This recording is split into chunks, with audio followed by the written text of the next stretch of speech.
یہ اسلام نہیں اس کی اجازت دیتا۔ اب میں کہہ تو رہا ہوں مگر آپ بھی حیران ہوں گے، میں بھی کس دور میں ہمیں کہتے ہیں کہ یہ فرسودہ ہے، بنیاد پرست، کیا کریں؟ جو شروع میں نے کہا کہ قرآن نے اہل کتاب کو کہا کہ مثل الکلب، کہ ان کی حالت کتے کی ہے، کہ کتاب ہے عمل نہیں کرتے، کہ مثل الحمار، گدھے ہیں، کتابیں لدی ہوئی ہیں، قرآن مجید ہر محفل میں پڑھا جاتا، تلاوت ہو رہی ہے، قرات کے مقابلے ہو رہے ہیں، انعام تقسیم ہو رہے ہیں، کوئی فوت ہو جاتا تلاوت قرآن ہوگی جی میت کو بخشیں۔ بالکل حالت وہ ہوگی جو علامہ اقبال رحمۃ اللہ علیہ نے فرمایا، سچ ہے یہ با یا تستزیں کار نہ داری کیا یاسین ہوا آساں و میری، کہ قرآن کے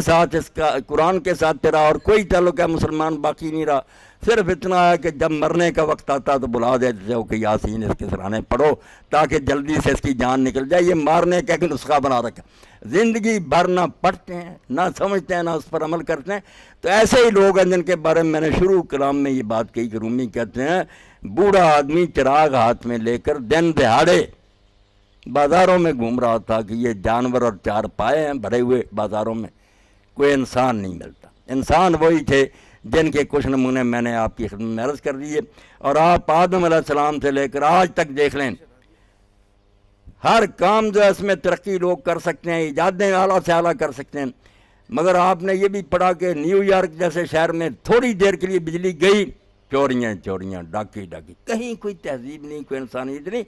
تہذیب اور انسانیت صرف ایمان اور تقوی سے پیدا ہوتی ہے کہ آدمی مانے مجھے خدا دیکھ رہا ہے، میں نے اس کو حساب دینا ہے، اور میری زندگی جو ہے یہ جانوروں کی طرح نہیں کہ جیسے چاہوں گزاروں، میرے لیے اللہ نے ایک رسول ہادی اور رہبر مقرر کر کے بھیجا۔ یہ تین بنیادی عقیدے مانے اور پھر اس کے بعد بچ کر اپنی زندگی احتیاط کے ساتھ گزارے، پھر زمین جانوروں سے نہیں انشاءاللہ فرشتوں سے بھر جائے گی، اور زمین کے رہنے والے جنت سے پہلے اس دنیا میں جنت کا مزہ پائیں گے۔ اور ایسا ہی دور اللہ کے رسول علیہ السلام نے، ان کے صحابہ نے ہمارے سامنے پیش کیا، تاریخ اس کی گواہی دیتی ہے، اور اسی لیے سید قطب رحمۃ اللہ علیہ کی بات جو ہے یہ سونے کے حرفوں سے لکھنے کے قابل ہے کہ محمد ابن عبداللہ صلی اللہ علیہ وسلم آپ کی اصل کامیابی یہ نہیں ہے کہ آپ قرآن جیسی کتاب دے گئے، بلکہ اصل کامیابی یہ ہے کہ جب آپ رخصت ہوئے تو عرب کی سرزمین میں لاکھوں چلتے پھرتے قرآن چھوڑ کر گئے۔ جتنے انسان تھے نا وہ سر سے پاؤں تک قرآن کے سانچے میں ڈل گئے تھے، ان کا بولنا، ان کا کھانا، کمانا، رہنا سہنا، لوگوں سے برتاؤ سب قرآن کے مطابق تھا، اس لیے وہ قرآن ناطق تھے، یہ بولتا نہیں کتاب ہے، وہ سچ میں زندہ قرآن تھے جنہیں دیکھ کر پتہ چلتا تھا کہ دین کس قسم کے انسان بنانا چاہتا ہے۔ اور یہی بات علامہ اقبال فرماتے ہیں، یہ راز کسی کو نہیں معلوم کہ مومن قاری نظر آتا ہے حقیقت میں ہے قرآن۔ جو مومن ہوتا ہے وہ دیکھنے میں قاری نظر آتا ہے مگر وہ ہوتا سچ مچ قرآن ہے۔ قرآن کو سمجھنے کے بعد اس کا ایک ایک عمل جو ہے نا وہ قرآن کے مطابق ہوتا ہے۔ اور پھر اس موقع پر وہ اس قسم کا نمونہ پیش کرتا، حضرت معاذ بن جبل رسول کریم علیہ السلام کے صحابہ میں سے بہت عظیم صحابی، یمن کا گورنر بنا کر آپ نے اپنے دور میں بھیجا۔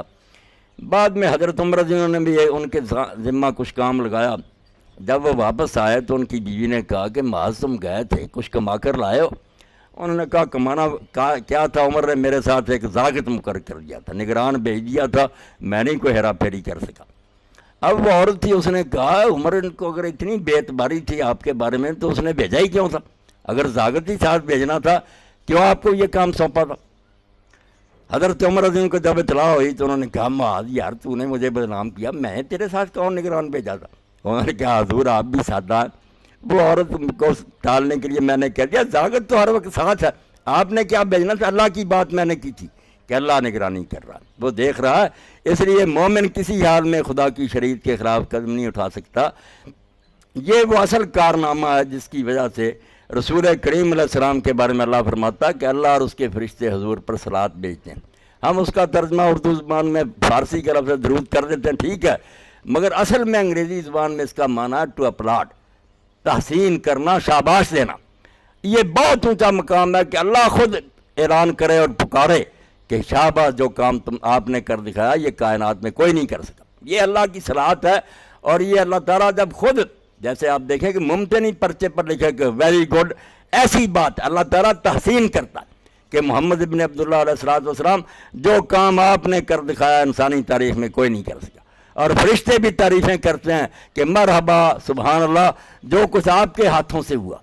کہ خاک کے بندے ہوئے انسان فرشتوں سے آگے نکل گئے، اتنے متقی اور پرہیزگار کہ کوئی شے انہیں ڈگمگا نہیں سکی، نہ لالچ گمراہ کر سکا نہ خوف گمراہ کر سکا۔ بڑی بڑی طمع سامنے آئی۔ بس آخری بات یہ، ایران فتح ہوا، اور اس زمانے کی یہ سپر پاور تھا، ایران اور روم دونوں ہی، ادھر کیسر روم تھا، ادھر کسرا، بہت خزانے تھے۔ اب کسرا جب ایران سے بھاگا تو اس کا سونے کا تاج تھا وہ یہیں رہ گیا، بہت قیمتی تھا، وہ ایک سپاہی کو ملا، کسی کو علم نہیں تھا کہ وہ کسرا تاج لے گیا یا کسی کو ملا ہی نہیں، اگر وہ چھپا لیتا تو کوئی اطلاع دینے والا نہیں تھا۔ مگر ایمان اور تقویٰ کی مثالیں میں نے آپ کے سامنے عرض کی، یہ مرد اور عورت ہے جو اسلام تیار کرنا چاہتا ہے۔ اس نے رات کے وقت حضرت سعد بن ابی وقاص رضی اللہ عنہ سپہ سالار جو تھے وہ اپنے خیمے میں تھے، رات آیا، کمبل میں وہ تاج چھپایا ہوا تھا، سونے کا تھا خالص، آپ کو آ کر جگایا، سلام کیا اور کہا کہ حضور میں اس لیے آیا ہوں الگ لوگوں سے رات کے وقت کہ یہ امانت آپ تک پہنچاؤں، بیت المال کا ہے یہ مال، میرا حق نہیں ہے، اور ساتھ ہی آپ سے یہ وعدہ لیا اس نے کہ زندگی بھر آپ نے نہیں یہ بتانا کہ کس نے یہ تاج میرے سپرد کیا تھا۔ یہ بے نفسی اور یہ بے غرضی کہ سونے کا تاج چھپا کر دیا، اور ساتھ ہی یہ بھی نہیں چاہا کہ لوگ میری تعریف کریں کہ بڑا دیانتدار ہے۔ یہ نمونے جو آپ نے تھوڑے بہت سنے مردوں اور عورتوں کے جو اللہ کے رسول نے تیار کیے، ان کو سن کر آدمی یہ پکار نہیں اٹھتا کہ واقعی تاریخ عالم میں جو کام رسول کریم علیہ السلام کے ہاتھوں سر انجام پایا کسی سے نہیں ہو سکا، اور قیامت تک شاید نہ ہو سکے کہ انسان جو تھے ان کو فرشتے بنا دیے، بلکہ فرشتوں سے بڑھ کر۔ یہ ساری برکت ایمان اور تقویٰ کی ہے، اور اگر یہ نہ ہو تو پھر وہی رومی کی بات ہے کہ بازار بھرے ہوں گے،